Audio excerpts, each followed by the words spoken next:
La parole est à Madame la présidente Valérie Rabault. Merci, Monsieur le Président. Monsieur le Premier ministre, votre gouvernement a-t-il un problème avec les avocats? On serait tenté de dire oui à l'aune des événements des 2 derniers mois. Tout d'abord, avec la réforme des retraites. Les avocats ont une caisse de retraite largement excédentaire et vous envisagez de la siphonner pour payer votre régime de transition.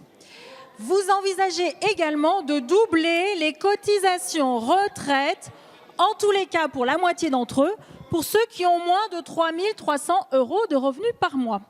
Alors, Monsieur le Premier ministre, comme nous le faisons souvent ici lors des questions gouvernement, faisons ensemble un petit calcul. Pour un avocat qui a 3 300 € de revenus par mois, il devra payer 5 044 € de plus de cotisations par an.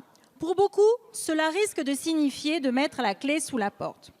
Ensuite, vous les avez punis de manifester. Nous confirmez-vous avoir dépêché votre garde des Sceaux qui, via une instruction, aurait demandé aux juridictions de retenir les dossiers même sans avocat, ce qui est contraire au droit constitutionnel de grève et au principe de séparation des pouvoirs? Oui ou non, Monsieur le Premier ministre? Enfin, concernant la réforme de la justice, elle est entrée en œuvre le 1er janvier 2020, mais ce n'est que le 11 décembre 2019 que vous avez précisé par décret les modalités de saisine du nouveau tribunal judiciaire, créé la loi de réforme sur la justice. Et encore, dans votre décret, il y avait des erreurs et des impossibilités techniques, si bien que vous avez reporté au 1er septembre 2020 certaines des dispositions. Alors, Monsieur le Premier ministre, une seule question. Renoncez-vous au doublement des cotisations retraite pour les avocats? Je vous remercie. Merci Madame la présidente. Monsieur le Premier ministre, vous avez la parole. Monsieur le Président, Mesdames et Messieurs les députés, Madame la présidente Valérie Rabault, vous m'interrogez sur la belle profession d'avocat et la façon dont elle peut s'insérer dans le régime universel, le système universel de retraite que nous voulons promouvoir. Un mot d'abord pour dire que nous pensons que cette réforme qui fera en sorte que chaque Français, quel que soit son métier et son statut, sera soumis au même régime, est une réforme positive. Elle est positive pour l'ensemble de nos concitoyens et je veux dire qu'elle est également positive pour les avocats. Par exemple, pour ceux des avocats qui, à un moment dans leur vie professionnelle, cela peut arriver, je peux en témoigner, choisissent de ne plus être avocats et d'aller exercer leur talent, leur capacité éminente, leurs compétences juridiques ailleurs, comme salariés. Comme salariés, c'est assez courant, Madame la députée. Ça peut arriver, en tout cas. Il se trouve que dans un système universel, toutes les mobilités professionnelles, c'est-à-dire tous ceux qui, ayant un jour exercé la profession d'avocat, choisissent un autre métier, un autre statut, ou qui, à l'inverse, ayant exercé une autre profession, deviennent avocats.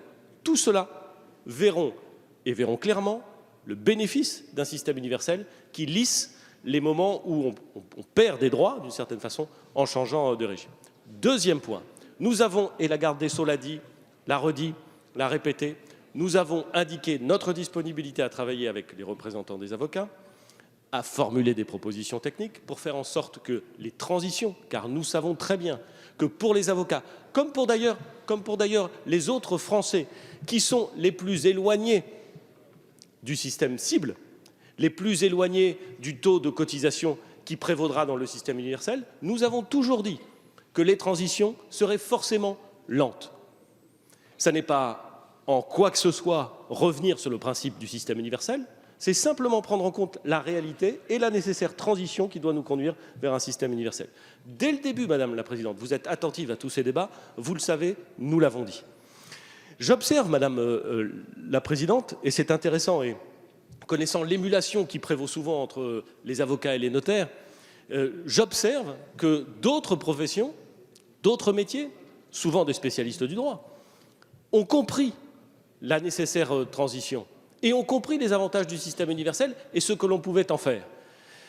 Des discussions techniques ont été engagées par la garde des Sceaux et par les services de la chancellerie avec les représentants des avocats. Et j'ai indiqué moi-même ma disponibilité pour rencontrer les représentants de cette profession. Je le ferai avec plaisir, je le ferai avec d'autant plus de plaisir que je connais un petit peu ce métier.